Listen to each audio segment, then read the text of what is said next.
Hi, my name is Ian Ellsworth and I work for the Department of Environment and Natural Resources in the Inuvik region. On this video today we'll be showing you how we capture caribou for the purposes of fitting them with satellite and radio collars. Here you see me loading a net gun. It is similar to packing a parachute. Our lives are at risk if it isn't done properly. There are weights on each corner of the net so it opens up and lands on top of the caribou. It's important not to get the weighted ends of the net crossed. I'll be firing the net gun from the open door of a low-flying helicopter. The crew's safety and the safety of the caribou are first on our minds when we do this work. I'm in the helicopter with pilot Ulla Vag and biologist Tracy Davidson. A few days ago, a reconnaissance flight of this area was flown in a small airplane to locate caribou from the Blue-Nosed West herd. These caribou typically spend the winter in the treed areas where they crater through the snow to get at lichens. They will often bed down on the lakes where they can see approaching predators. You can see tracks and bedding areas on the lake below us. Today we are looking for groups of caribou on lakes or in clearings. We need to be away from the trees so the helicopter can approach safely. We usually collar in early March when we have enough daylight and warmer temperatures for working. We avoid collaring later in the spring as the cows are further along in their pregnancies. We try to minimize the stress on the caribou by chasing and handling them for as short a time as possible. Our goal is to have the whole process take less than 15 minutes. We've noticed that groups of caribou that already have been disturbed by hunters or other activities are more frightened of the helicopter. They start running when we are further away. Caribou that haven't been disturbed by people don't run as much and are less stressed. Fortunately, we don't need to use an anesthetic on caribou in order to handle it like we do with carnivores such as bears. Most of the caribou calm down pretty quickly once they've been restrained. Sometimes, though, accidents do happen. A caribou may fall and break a leg or its neck during the capture. Because of the safety precautions we take, it doesn't happen often. When it does happen, we take the meat back to the community. We've spotted a promising group, and Ulla is going to maneuver the helicopter so I can get a clear shot at one of the cows. I have a second net loaded beside me in case my first shot doesn't bring the caribou down.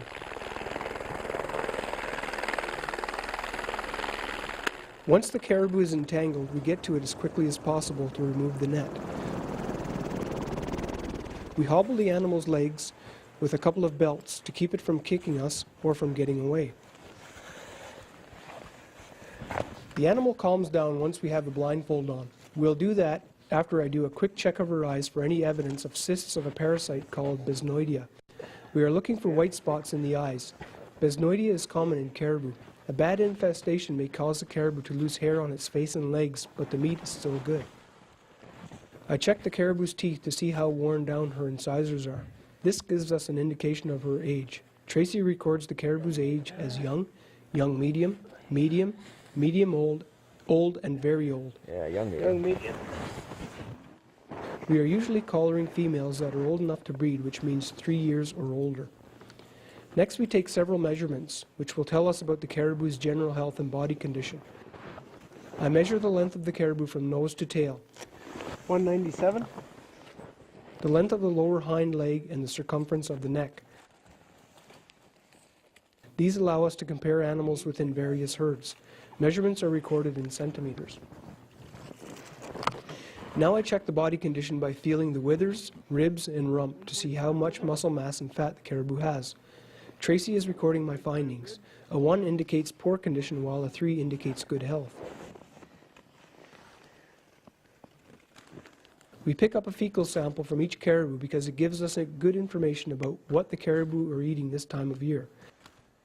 It also allows us to check for parasites. Next we are going to put on the collar. We adjust its length so it fits comfortably around the caribou's neck.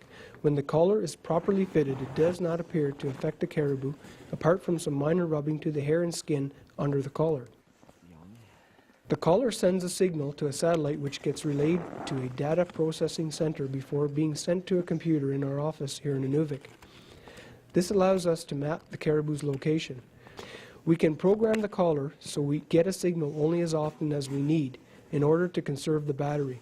For example, in winter when the caribou don't move around as much, we may program it to get a location only once every 10 days.